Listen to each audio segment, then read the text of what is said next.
കാസർഗോഡ് പൈവെളികയിൽ നിന്ന് കാണാതായ 15 വയസ്സുകാരിയുടെ മൃതദേഹം കണ്ടെത്തി.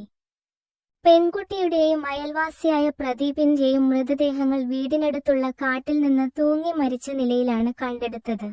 മൃതദേഹങ്ങൾക്ക് സമീപത്തുനിന്ന് കുട്ടിയുടെയും പ്രദീപിന്റെയും മൊബൈൽ ഫോണുകളും ഒരു കത്തിയും പോലീസ് കണ്ടെടുത്തു.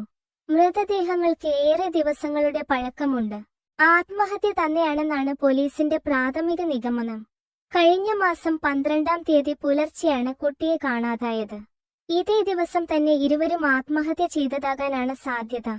കുട്ടിയും അയൽവാസിയും നാടുവിടാൻ ഉദ്ദേശിച്ചിരുന്നില്ലെന്നാണ് പോലീസ് ഈ ഘട്ടത്തിൽ ഉറപ്പിക്കുന്നത്. ഇരുവരും വീട്ടിൽ നിന്ന് പണമോ വസ്ത്രങ്ങളോ തിരിച്ചറിയൽ കാർഡുകളോ രേഖകളോ എടുത്തിരുന്നില്ല. ശ്രേയയുടെ ഫോൺ 12-ാം തീയതി ഏറെ നേരം റിംഗ് ചെയ്തിരുന്നെങ്കിലും പിന്നീട് ഓഫ് ആകുകയായിരുന്നു. കുട്ടിയുടെയും പ്രദീപിന്റെയും ടവർ ലൊക്കേഷൻ ഒന്ന് തന്നെയായിരുന്നെന്ന് പോലീസ് അന്വേഷണത്തിൽ കണ്ടെത്തിയിരുന്നു. 26 ദിവസങ്ങൾ നാട്ടുകാരും പോലീസും ബന്ധുക്കളും പെൺകുട്ടിയെയും പ്രദീപിനെയും തെരയുകയായിരുന്നു. പ്രദേശത്ത് കോഴിഫാമിനോട് ചേർന്ന് കിടക്കുന്ന കുറ്റിക്കാട്ടിൽ നിന്നാണ് മൃതദേഹങ്ങൾ കണ്ടെത്തിയത്. ആ പ്രദേശത്ത് അധികം വീടുകളില്ല. 42 വയസ്സുകാരനാണ് മരിച്ച പ്രദീപ്. ഓട്ടോ ഡ്രൈവറാണ്.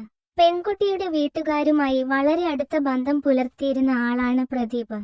പെൺകുട്ടിയുടെയും പ്രദീപിന്റെയും വീടുകൾ തമ്മിൽ 500 മീറ്റർ ദൂരം മാത്രമാണുള്ളത്. മൃതദേഹങ്ങൾ കണ്ടെടുത്ത കുറ്റിക്കാടും ഇവരുടെ വീടുകളും തമ്മിൽ വെറും 200 മീറ്റർ ദൂരമേയുള്ളൂ. പെൺകുട്ടിയെ കാണാതായതിൽ ലോക്കൽ പോലീസിന്റെ അന്വേഷണം തൃപ്തികരമല്ലെന്ന് കുട്ടിയുടെ കുടുംബം ആരോപിച്ചിരുന്നു.